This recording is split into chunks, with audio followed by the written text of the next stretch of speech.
Hello everyone, and welcome back to the channel. Today, we're diving into the final part of the Courtroom case we've been following. This case features Judge Perkins and his continued exchange with Jamil Lockhart, who brought some unusual arguments into the courtroom. The first part of this case was packed with interesting moments, but the second part takes things even further. You'll see how the discussion unfolds, how the judge responds to the claims being made, and how the courtroom handles the situation from start to finish. There are several memorable moments ahead, so make sure you stay with us until the end. Let's get right into the case and see how everything wraps up. Mr. Lockhart. Yes, hello? Are you, you've been here before, correct? Yeah, I've been here before. Have you made any kind of filings on your behalf? Yeah, quite a few. This is the city of Detroit versus Jamil Amir Lockhart. Appearance for the record, please. So I am Jamil of the family Lockhart. The motions that I filed and the documents that I have filed have all been trying to ascertain the jurisdiction of this court. And I don't understand the nature and cause of the action against me. And I'm trying to understand under what jurisdiction the court intends to proceed. First of all, is this going to be a civil or a criminal action? Criminal. Okay. Your Honor, the Constitution grants this court two criminal jurisdictions. One is criminal jurisdiction under the common law, and one is a criminal jurisdiction under admiralty or military tribunal. From Article 1, Section 8, Clause 17 of the Constitution. The judge appeared surprised by the argument being made and quickly pointed out that it did not align with established legal principles.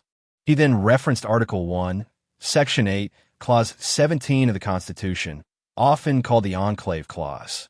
According to the judge, this provision gives the federal government authority over certain federal territories, including the District of Columbia. He further explained that courts have long recognized this authority and that the law is based on clear constitutional provisions rather than personal interpretations. The discussion then moved forward with the judge clarifying how these legal rules apply in practice. So in which of these two criminal jurisdictions does the court intend to try me? Where is your motion, sir? There's a motion filed there. It's a motion to dismiss based on lack of subject matter jurisdiction. All right, I'm going to deny that motion. I'm going to set a bench trial or jury trial if you choose. Which one would you want to have?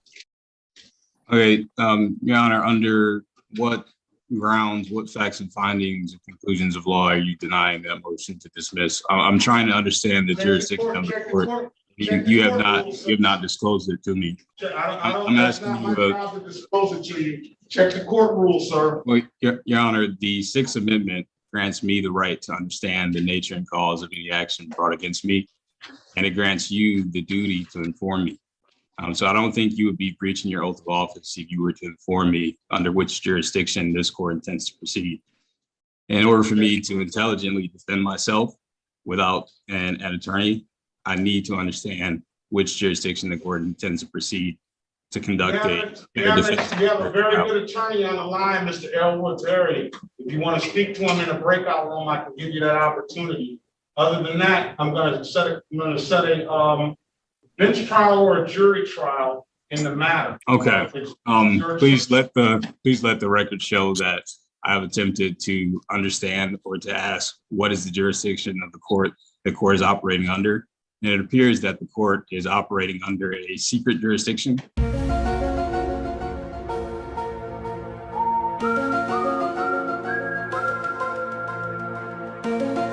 Maybe only known to bar members and licensed attorneys. So let the record show that I am trying to understand jurisdiction and nature of cause against me, and the court has denied me that information. I'm not denying you the information. The information is public information, sir. The information is outlined in the Michigan court rules. You need to read the Michigan court rules, and you can find out jurisdiction. It'll tell you everything about jurisdiction. That's entirely public information. You can go online and type in the court rules. The whole book that ascertain to you online.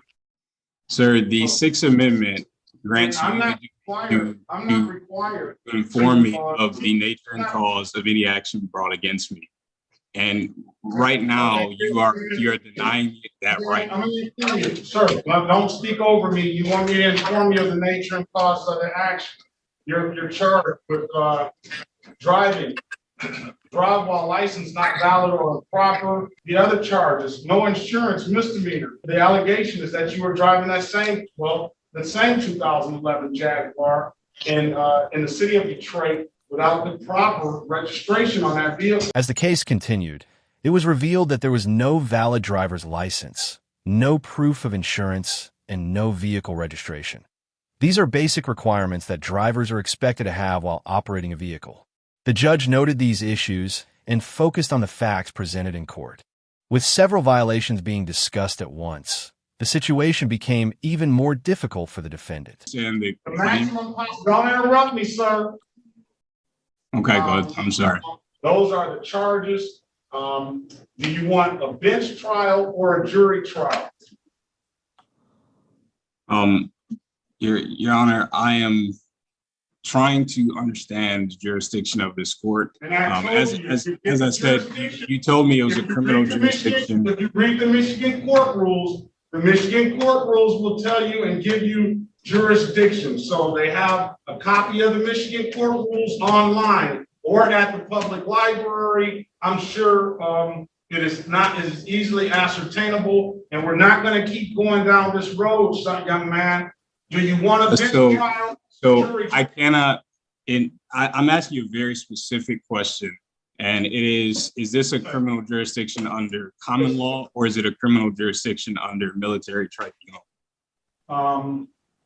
Listen, it's let's move on to the next person. Sir, please answer that. It can only be one or the other. You'll leave me no choice but to hold you in contempt. I'm asking you a specific question. I do not wish to be held in contempt. I am trying to exercise my Sixth Amendment right. I can show you Constitution is exercise of a constitutional right cannot be converted into a crime, sir. The judge made it clear that repeatedly interrupting or disrupting court proceedings can lead to serious consequences, including a contempt of court finding. But he also pointed out that the Sixth Amendment guarantees a person's right to be informed about the nature of the charges or allegations against them. However, that right does not change the requirement to listen carefully and follow the court process. The judge emphasized that the information had been explained and presented in court. At that point, the focus was on whether the individual would cooperate with the proceedings and respond appropriately to the issues being discussed. Sir, the way you speak to the court is via motion, okay? If you have a motion that I've already denied one of your motions, if you have another motion, under what basis? Under what grounds have you denied my motions? It's not my job to explain to you all of the court rules, sir. Sir, there's only two jurisdictions which this court can operate under. You're going to be treated just like any other lawyer that comes in this courtroom. So you have to know the rules. Yeah, so I'm not trying to seek legal advice or ask you what the rules are. I'm asking you a very specific question. There can only be two jurisdictions under criminal law. And is it under common law or is it admiralty law? The judge addressed the claim about admiralty law and explained that it had no connection to the case being heard. Admiralty law deals with legal matters involving maritime activities and navigation on waterways, not ordinary traffic or courtroom proceedings like this one, and he made it clear that the arguments being presented did not change the court's authority or the laws that applied to the situation. The case would continue under the appropriate legal framework, regardless of those claims. That concluded the individual's first court appearance. When a second hearing took place, very little had changed. Just as before, he remained in the courtroom until the end of the docket and continued debating the judge instead of focusing on the legal issues that were before the court. The exchange once again led to a lengthy discussion as the judge attempted to keep the proceedings on track. Record for Mr. Jamil Lockhart. Yes. All right. This is the last time I'm going to say this. I'm not going to continue to go back and forth with you. regarding court rules and all of those positions that you have, if you put it in a motion, we'll set a motion hearing date. If you are setting a motion hearing date, you are doing so without my understanding of the nature and cause of the action against me. Listen, And I I cannot move forward until I have these questions answered. These are basic questions that you are obligated under the Sixth Amendment. I'm not obligated to answer any of that stuff. I told you, I gave you the answer to that stuff by looking in the court rules. You're obligated to know the rules. Sir, what you mentioned is statutory law.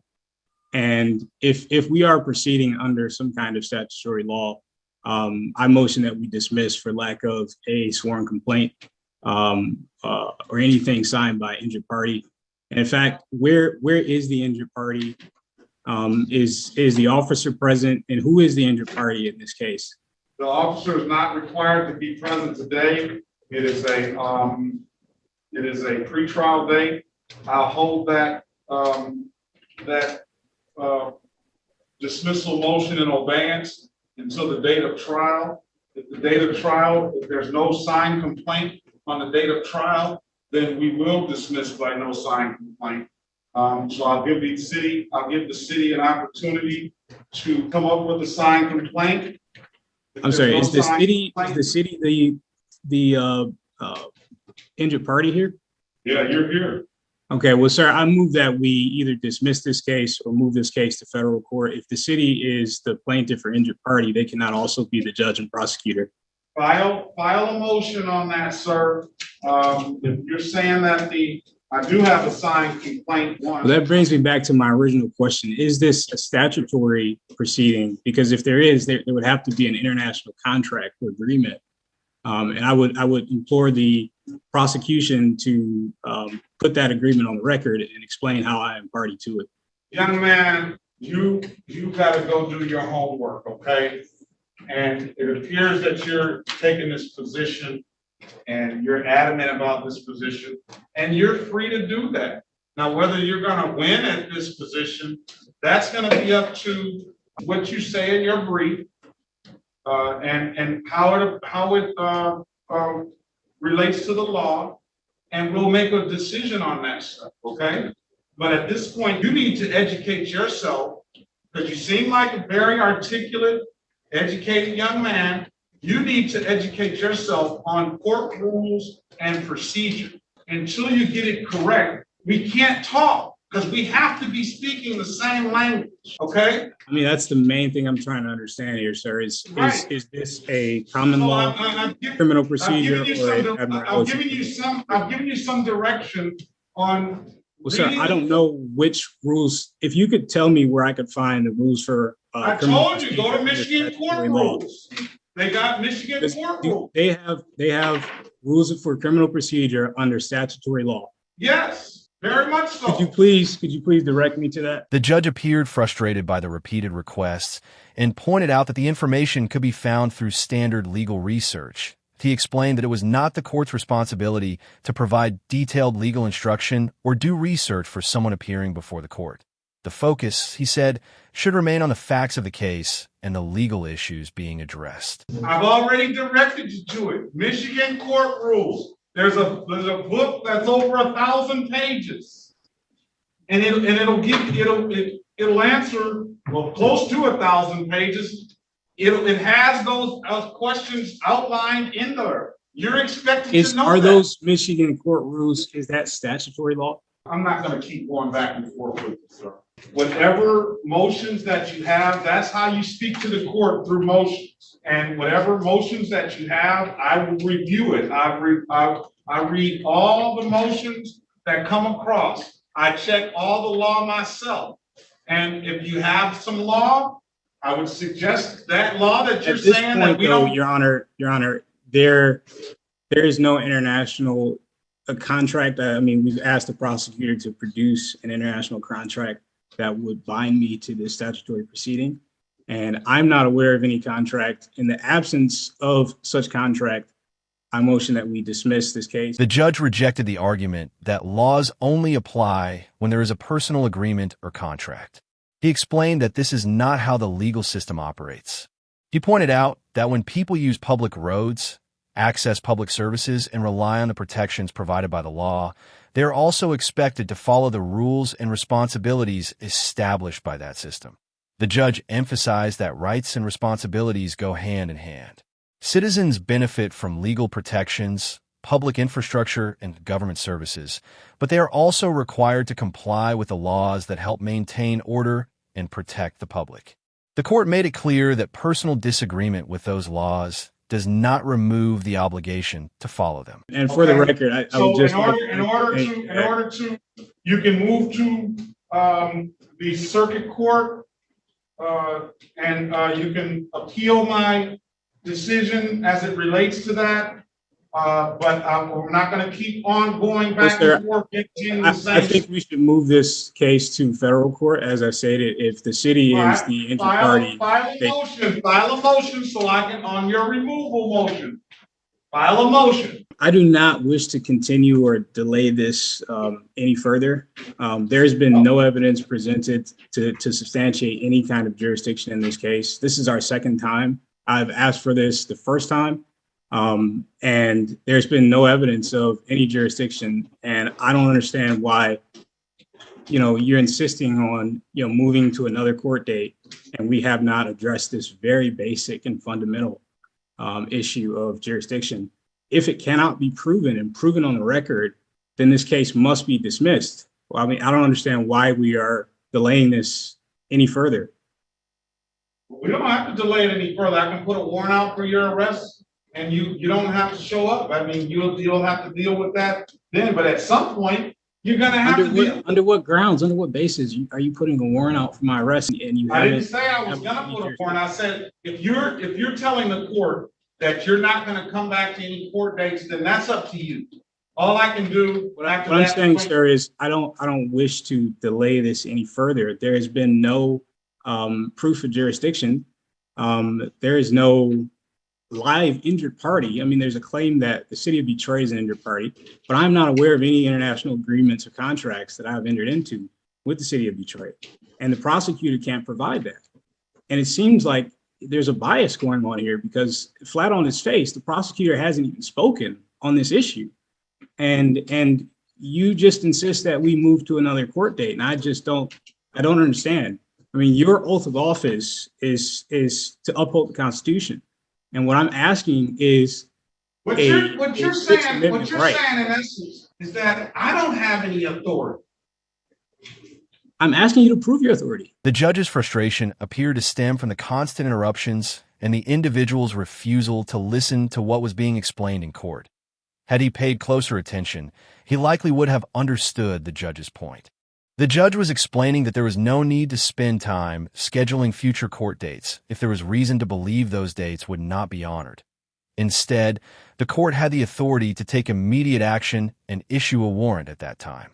The judge was focused on moving the case forward efficiently, but the repeated arguments and interruptions only made the situation more difficult and delayed the proceedings further. I'm asking you to prove your authority. I'm trying to understand where your authority is coming from. And you're failing to read the Michigan court rules, read your statutes, read the Constitution over again, and you'll find that. As I said before, I'm not asking you for legal advice or where and the Michigan Constitution. You have, if you have a legitimate jurisdiction, I'm asking you, is it a criminal jurisdiction under statutory law, or is it under the common law? All right, we're gonna give them a trial. And you will not answer that question. Your Honor, we cannot proceed until I understand the nature and cause of the action against me. I'm gonna say this one last time to you, sir. Go, and if you want to speak to the court, if you have any objection to the court and these dates, and if you don't feel that these dates are lawful, and if you whatever your claim is that you're stating, you speak to the court through motions. I want that, and those motions that you're entertaining on the record right now, I've dismissed some of them already. I want you to file those motions with the court. Under no basis so or that ground. the court can read your motion and make a ruling and give the city attorney an opportunity to respond. If you do it the proper way, you might learn something.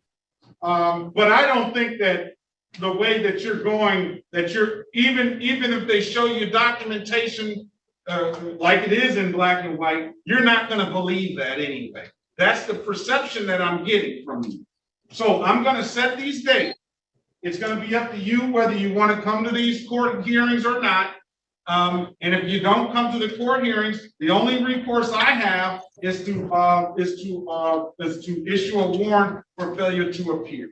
Okay, so sir, I still have this same question that you keep failing to answer, and without that question being understood, and that's it. I'm done talking about it. Okay, that's it.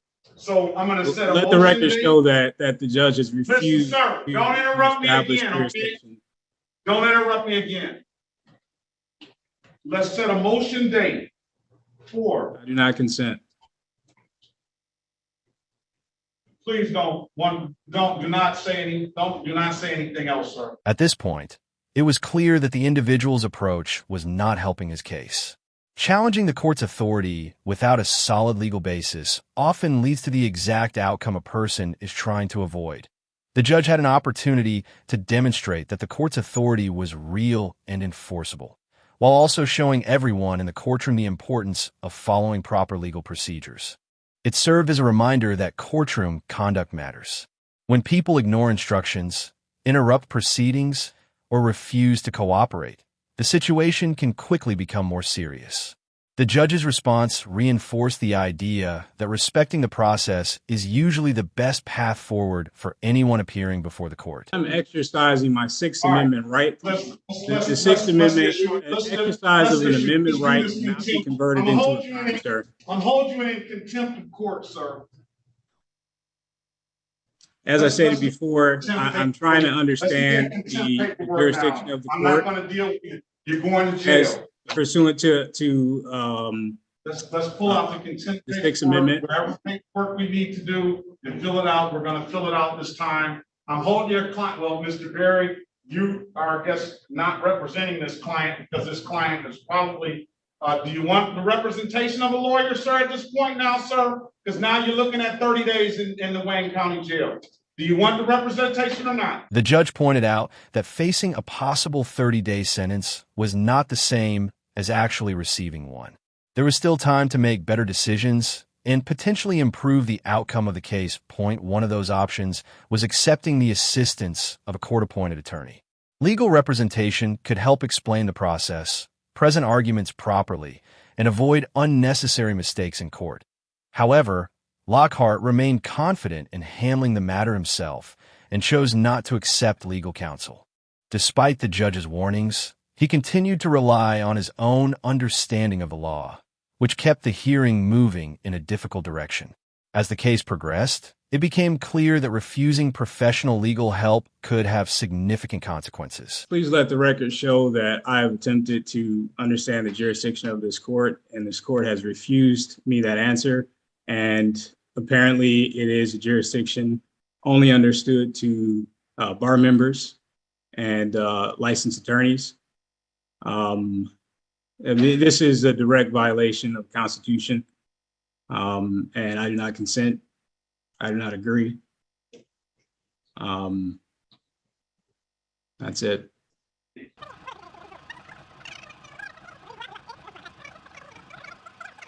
Your Honor, I do not wish to be held in contempt. It's too late. I've merely asked a very basic, simple question, and you have refused to answer it. I feel as though the court is trying to constrain me to an unfair plea in absence of my understanding of the nature and cause of the action against me. So did you receive the documents that I sent you asking for your anti-bribery statement? Hello.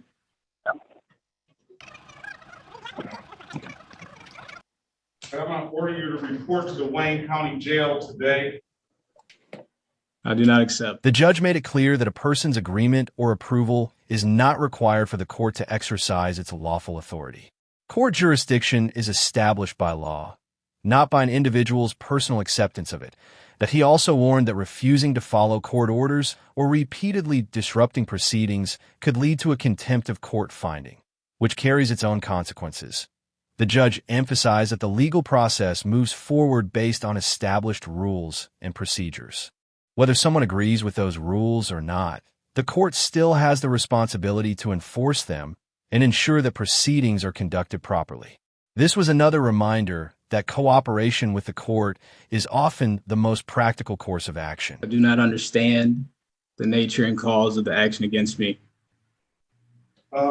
You have told me this is a criminal jurisdiction. Sir, please don't. I told you don't say. I'm gonna add some more days if you keep on talking. You already got 30 days. I don't understand, sir. I'm adding more if you keep on talking. Please do not say anything else. I'm sorry, Your Honor. It happened very fast. It's happening again right now on the record. So those are the reasons I'm just that I apologizing. find, again, another contempt.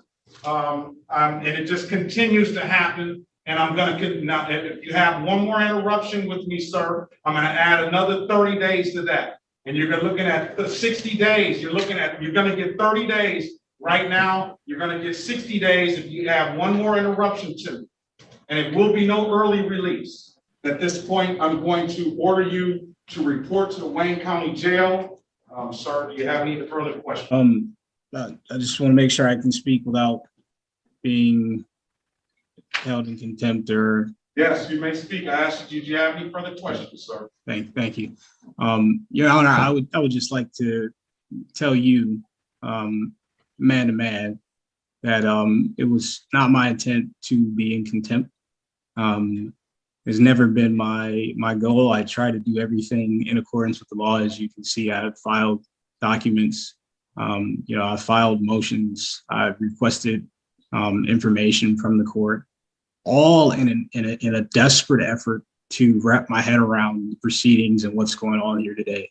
And I'm sorry if I may have gotten frustrated and not being able to understand the nature and cause and action against me.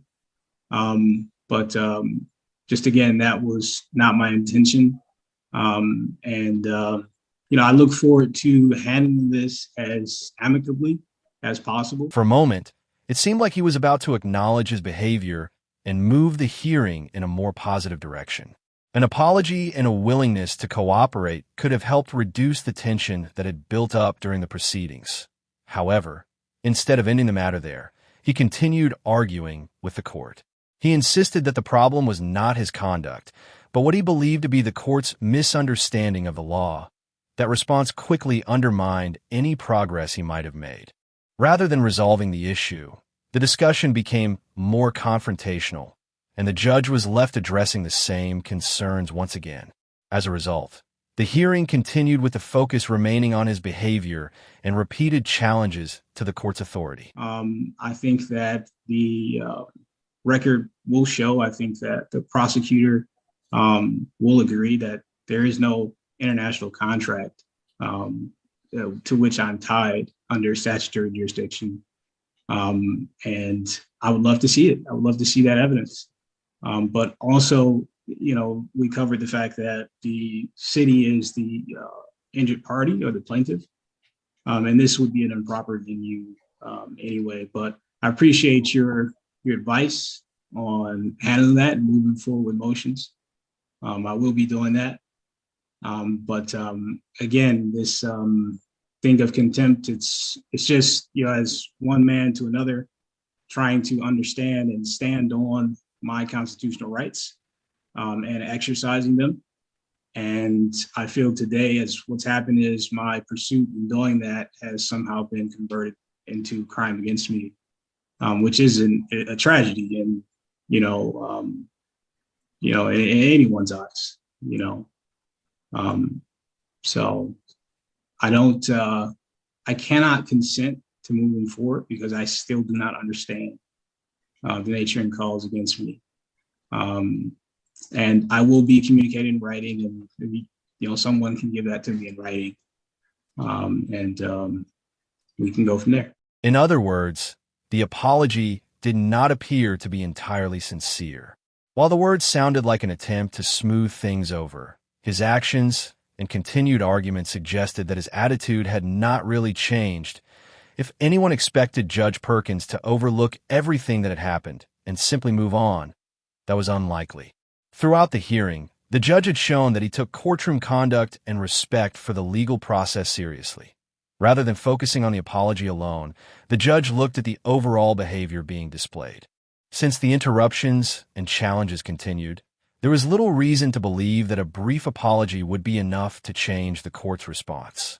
The judge remained firm and continued handling the situation according to the rules of the court. All right. And the court has heard all of what I respect the fact that you're trying to use the system and you're trying to operate by your understanding of the system. And the court is not trying to impair you in any type of way to present any claims that you may have.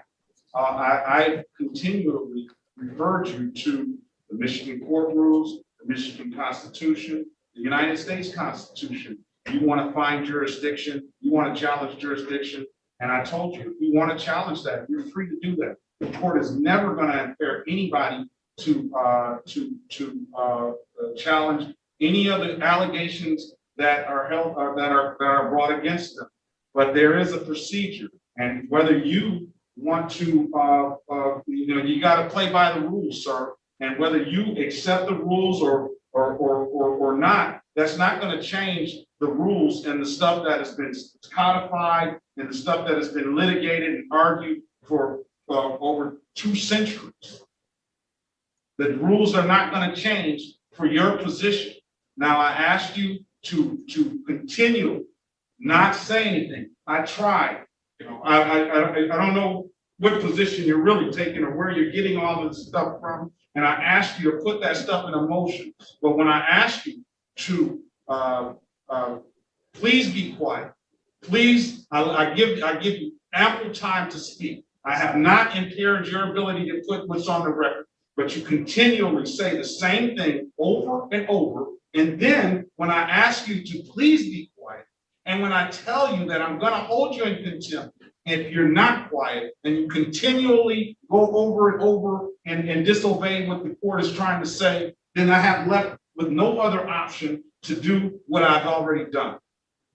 So you have an absolute right to an attorney. I gave you Mr. Very, very, very, very good attorney. Now, whether you want to listen to his advice or not, you have him there at your disposal. Other than that, sir, I don't know what to do for you. Okay. So I'm ordering you ordering you to report to the Wayne County Jail by 5 p.m. today. It just happened so fast, sir. I mean, I think we... At this point, he tried to suggest that the situation had escalated too quickly. However, the judge made it clear that the outcome was the result of his own decisions and actions throughout the hearing. The court had repeatedly given him opportunities to listen, cooperate, and address the issues properly. Instead, he continued interrupting, arguing, and ignoring the warnings that were being given as a result. The judge concluded that the consequences were not caused by the court moving too fast, but by the choices that had been made during the proceedings. After multiple warnings and chances to correct course, the court moved forward with its decision, bringing the hearing to a firm conclusion. Well, maybe you may learn something from this. Maybe you may learn something from this, and that 30 days will give you an opportunity to go read and educate yourself on how this works. I got other people that are taking the same position as you, and I've afforded them the same exact opportunity as you have. And they did not do what you did today. They're holding fast on their position, and that's fine. I respect that. But I don't respect you interrupting me. And it seems that you really need an education on how this stuff works. And I'm going to give you one today.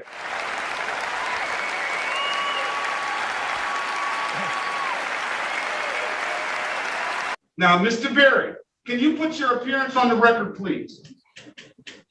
Yes, Your Honor. Elwood S. Berry, Jr., P28880. on behalf of this defendant. Now, do you want to speak with Mr. Berry in a breakout room, sir, or not? At this stage, accepting legal representation seemed like the most practical choice. A qualified attorney could help explain the process, present arguments effectively, and potentially prevent the situation from becoming even more complicated. Despite the repeated suggestions to take advantage of the legal assistance being offered, Lockhart remained determined to handle the case on his own. He showed no sign of backing down. Even as the challenges continued to grow, to his credit, he was persistent and committed to his position. However, determination alone is not always enough in a courtroom.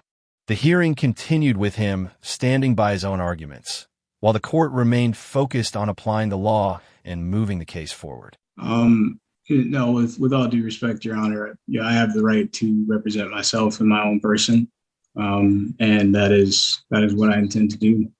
After having understood the nature and cause of the action against me. Well, I've given you, we've gone over all the natures and causes. We've gone over the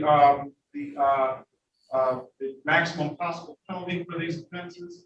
I gave you an opportunity to speak with how and explain to you how the court hears your representations.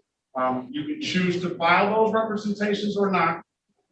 But in the meantime, I'm going to order you now. I gave you the dates. I'm going to order you now to report to the Wayne County Jail by 5 p.m. today to do those 30 days. All right?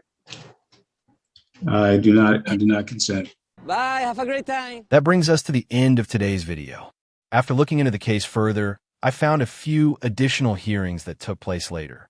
From what I could tell, it appears that he eventually decided to work with an attorney, which may have helped him better navigate the legal process. If you'd like to see the full court proceedings without edits or commentary, I've uploaded them to my backup channel. You can find the link in the video description and watch the hearings from start to finish. If you enjoyed this video, be sure to leave a like. If it wasn't for you, feel free to leave a dislike. Either way, I'd love to hear your thoughts, so drop a comment below. And don't forget to subscribe and turn on notifications so you never miss future uploads. Thanks for watching.